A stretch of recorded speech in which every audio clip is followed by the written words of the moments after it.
अस्सलाम वालेकुम dear students, how are you? Class 10 subject computer science. आज के इस लेक्चर नंबर 8 यूनिट नंबर 3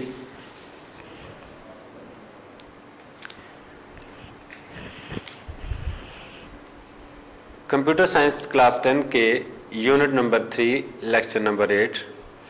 इस लेक्चर में आज हम देखेंगे कि जो GW बेसिक के अंदर प्रोग्राम है उनको प्रैक्टिकली हम कैसे राइट करते हैं। इन प्रोग्राम को डिस्कस करने से पहले हम प्रीवियस लेक्चर का समरी देख लेते हैं कि प्रीवियस लेक्चर में हमने क्या टॉपिक डिस्कस किए थे। इन लेक्चर नंबर 7 के अंदर जो कि यूनिट नंबर 3 का लेक्चर नंबर 7 था, कंट्रोल स्ट्रक्चर। इसके अंदर हमने जो टॉपिक डिस्कस किए थे वो थे loops, for next loop, while win loop और नेस्टेड लूप। लेक्चर नंबर 7 के अंदर हम इन तमाम लूप्स पर की जो थ्योरी थी वो डिटेल से पढ़ी, उसको समझा। और आज के इस लेक्चर नंबर 8 में हम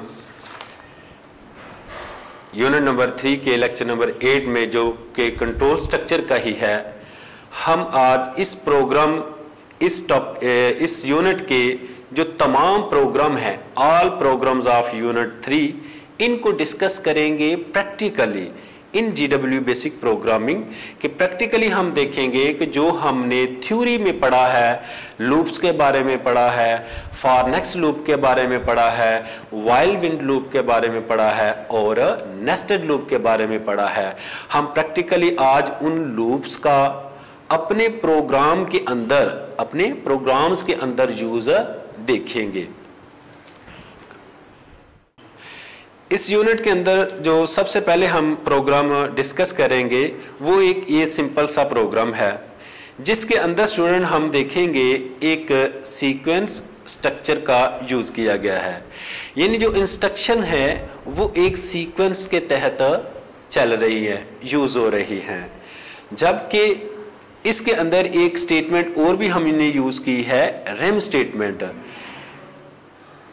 रेम स्टेटमेंट जो है ये रिमार्क्स के लिए हम यूज करते हैं और इसको नॉन एग्जीक्यूटेबल स्टेटमेंट भी हम कहते हैं। इस प्रोग्राम का जो बेसिकली स्टार्ट है वो लाइन नंबर 40 से है। लाइन नंबर 40 से लेके 70 तक ये प्रोग्राम एंड कर रहा है। लाइन नंबर 10 से लेके 30 तक जितनी भी 3 लाइनें हैं ये नॉन एग्जीक्यूटेबल लाइन हैं और क्योंकि यहां हमने रेम स्टेटमेंट का यूज किया है। और हमने नेक्स्ट हम बात करेंगे प्रोग्राम पे जिसके अंदर हम गो टू स्टेटमेंट का यूज देखेंगे कि किस तरीके से एक प्रोग्राम के अंदर हम गो टू स्टेटमेंट को यूज करके जितनी भी लाइनें होती हैं वो स्किप करते हुए उस लाइन नंबर पे हम चले जाते हैं। जैसा कि इस प्रोग्राम में देखें, हमने पहली लाइन पे जो लाइन नंबर 10 है, डेटे को रीड किया ABXY। इसके फौरन बाद हमने एक स्टेटमेंट यूज की है गो टू 60। इसका मतलब ये है कि हम लाइन नंबर 60 पे हमारा जो प्रोग्राम का कंट्रोल है वो ट्रांसफर हो चुका है। बाकी ये जो लाइन 30, 40 एंड 50 हैं ये स्किप हो जाएंगी। ये जो गो टू स्टेटमेंट जब हम जहां यूज करते हैं, इससे पहले जितनी भी स्टेटमेंट या जितनी भी लाइनें होती हैं वो स्किप हो जाती हैं। और बाद में हम जब लाइन नंबर 70 से प्रोग्राम में दोबारा इंस्ट्रक्शन देंगे, उसका फार्मूला पुट करेंगे, तो हम देखेंगे कि जो लाइन नंबर 70 से लेके 110 तक प्रोग्राम एग्जीक्यूट होगा और इसकी आउटपुट हमें प्रोवाइड करेगा। इसी तरह हम बात करेंगे प्रोग्राम पे जिसके अंदर हम यूज देखेंगे on error go to statement.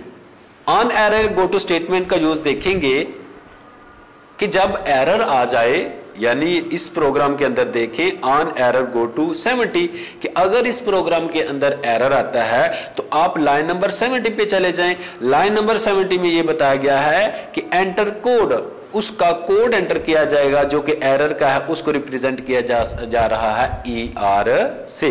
तो इस प्रोग्राम के अंदर हम on error go to go to statement का यूज देखेंगे और ये हम प्रैक्टिकली देखेंगे GW बेसिक सॉफ्टवेयर पे। नेक्स्ट हम प्रोग्राम जो डिस्कस करेंगे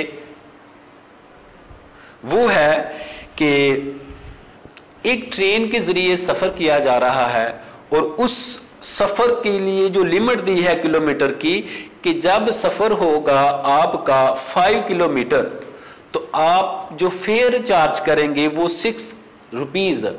जब हमारा इस प्रोग्राम में हम क्या करेंगे कि जब हमारा जो सफर होगा वो किलोमीटर का 5 किलोमीटर या 5 किलोमीटर से कम होगा तो फिर हम 6 रुपीज चार्ज करेंगे।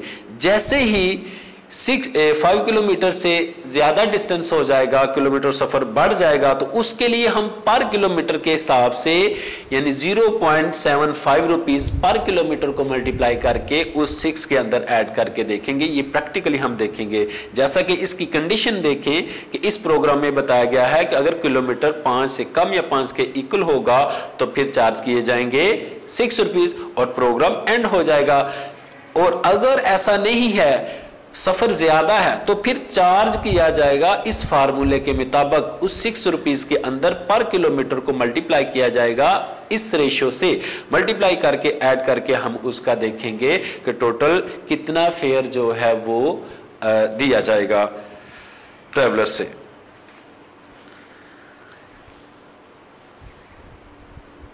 फिर हम बात करेंगे इस प्रोग्राम में जिसके अंदर पीआई ने एक पोस्ट जो है वो हायर की है, जिसके लिए पीआई जो ये चाहता है कि जो कैंडिडेट हैं उनको एज के थ्रू पता चले कि ये कैंडिडेट जो है इस पोस्ट के लिए एलिजिबल है कि नहीं है।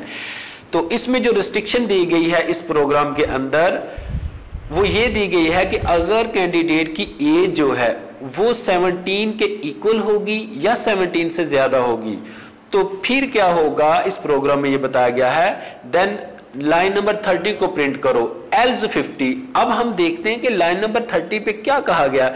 लाइन नंबर 30 पे ये कहा गया कि प्रिंट कैंडिडेट इज एलिजिबल। अगर तो वो जो कैंडिडेट अप्लाई कर रहा है इस पोस्ट के लिए उसकी एज 17 के इक्वल है या ज्यादा है तो फिर वो इस पोस्ट के लिए क्या होगा, एलिजिबल।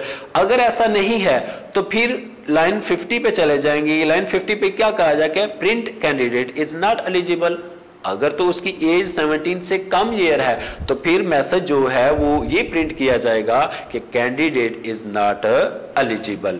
नेक्स्ट हम जो प्रोग्राम करेंगे 3 नंबर हम लेंगे, 3 नंबर्स जिनके दरमियान हम कंपैरिजन करेंगे। ये देखेंगे कि कौन सा नंबर जो है वो इन 3 नंबरों में से सबसे ज्यादा स्मॉलेस्ट नंबर है। और इसके लिए हम स्टूडेंट इफ देन और एल्स स्टेटमेंट का यूज करेंगे।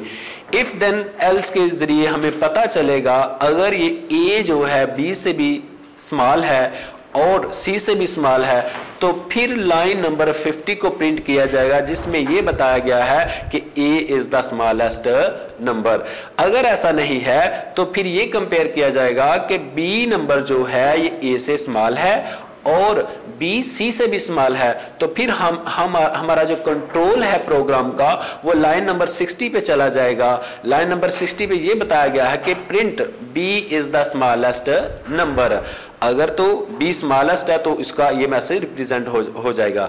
तो लास्ट जो कंडीशन है कि C is the less than A and C is less than B, यानी सी जो है ए से भी स्मॉल है और बी से भी स्मॉल है तो फिर लाइन 70 पे चले जाए। लाइन 70 पे ये कहा गया है कि प्रिंट करे सी इज द स्मॉलेस्ट नंबर। देखिए लाइन नंबर 50 पे अगर ऐसा नहीं है कि ए स्मॉलेस्ट नंबर नहीं है तो फिर गो टू 80। लाइन नंबर 80 पे जाएं और ये चेक करें कि क्या आप दोबारा से इनपुट देना चाहते हैं। अगर तो ए स्मॉलेस्ट नंबर है तो फिर दोबारा से देखें कोई और नंबर ऐड करना चाहते हैं। लाइन नंबर 80 पे जाके आपसे पूछा जाएगा would you like to input again, Y, yes and no. इस तरीके से अगर ऐसा है आप कहते हैं यस तो फिर आपके जो प्रोग्राम का कंट्रोल है लाइन नंबर 10 पे ट्रांसफर कर दिया जाएगा। लाइन नंबर 10 से आप वो नंबर चूज करेंगे जिसको कंपेयर करना चाहते हैं। फिर हम देखेंगे एक सिंपल सा प्रोग्राम है जिसके अंदर नंबर्स की एक सीरीज दी गई है,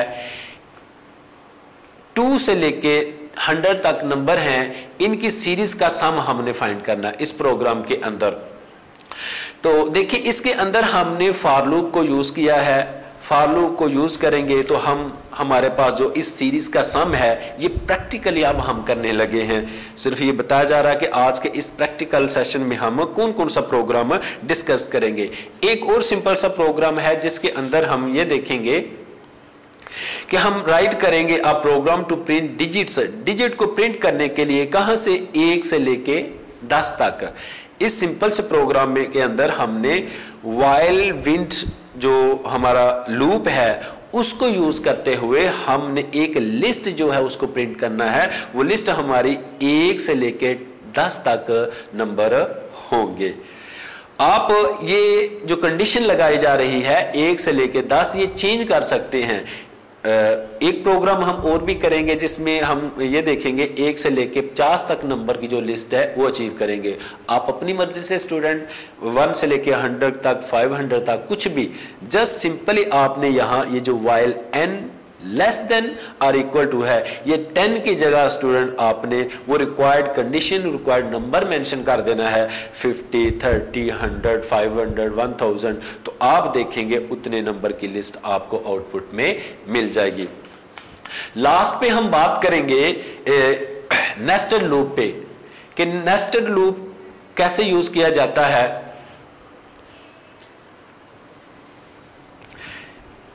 इस प्रोग्राम के अंदर हम नेस्टेड लूप को यूज करते हुए एक प्रोग्राम बनाएंगे जिसके अंदर हम कुछ इस तरह की जो आउटपुट है वो प्रिंट कराएंगे स्क्रीन पर।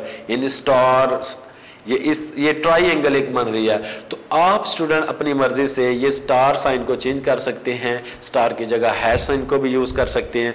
और दूसरी बात ये है कि इस प्रोग्राम के अंदर जो नेस्टेड लूप है उसका ये पहली लाइन पे 10 वाली लाइन पे जो फॉर लूप है इसको हम आउटर लूप कहेंगे, जबकि लाइन नंबर 20 पे जो फॉर लूप है ये इसको हम इनर लूप कहेंगे। इनर लूप जो है ये लाइन नंबर 20 से लेकर लाइन नंबर 50 तक इनर लूप है, जबकि लाइन नंबर 10 से लेके 60 तक आउटर लूप है। इस तरीके से हम लूप का यूज जो है वो प्रोग्राम के अंदर देखेंगे और मुख्तलिफ स्टेटमेंट का जो यूज है वो प्रोग्राम के अंदर देखेंगे। अब हम प्रैक्टिकली जो है उन प्रोग्राम को परफॉर्म करने लगे हैं। आइए चलते हैं GW बेसिक सॉफ्टवेयर पर। वीडियो पसंद आई तो लाइक करें, अपनी राय कमेंट करें। ऐसे ही मजीद वीडियोस के लिए हमारा चैनल सब्सक्राइब करें और बेल का आइकन दबाएं ताकि आपको हर वीडियो का नोटिफिकेशन मिलता रहे।